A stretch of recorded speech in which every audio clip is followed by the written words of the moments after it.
treats of the place where Oliver Twist was born and of the circumstances attending his birth. Among other public buildings in a certain town, which for many reasons it will be prudent to refrain from mentioning, and to which I will assign no fictitious name, there is one anciently common to most towns, great or small, to wit, a workhouse.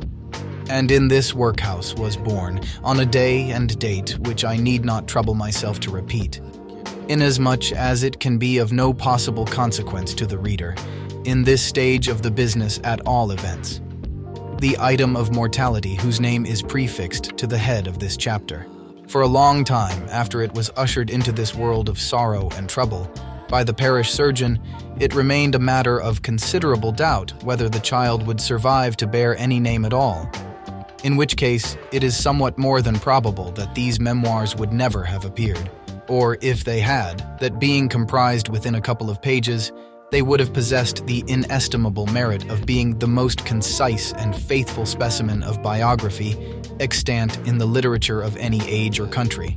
Although, for a long time after it was ushered into this world of sorrow and trouble by the parish surgeon, it remained a matter of considerable doubt whether the child would survive to bear any name at all, in which case it is somewhat more than probable that these memoirs would never have appeared, or if they had, that being comprised within a couple of pages, they would have possessed the inestimable merit of being the most concise and faithful specimen of biography extant in the literature of any age or country.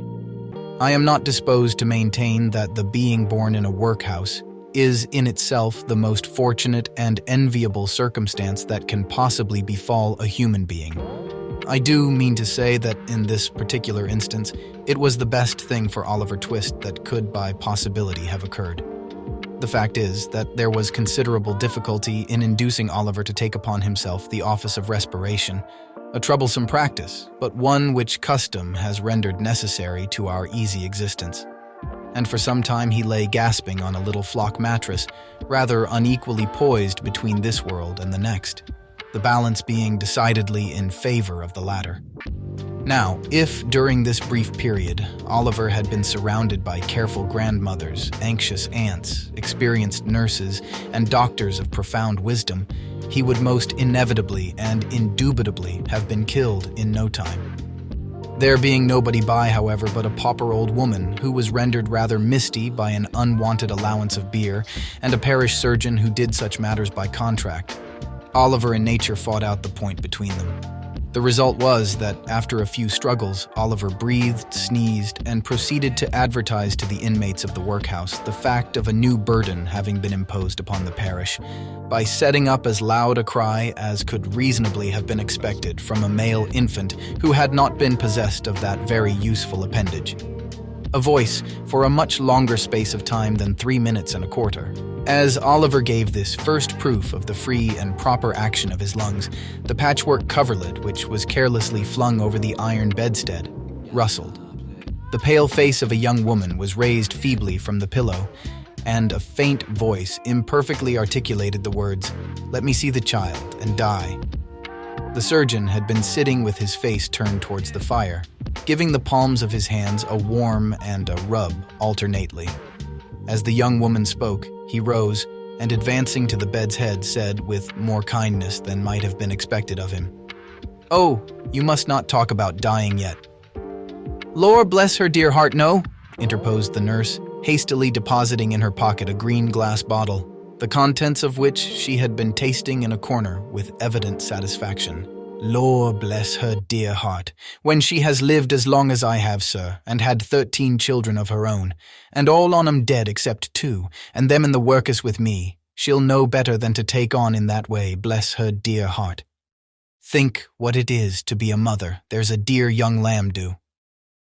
Apparently this consolatory perspective of a mother's prospects failed in producing its due effect. The patient shook her head and stretched out her hand towards the child.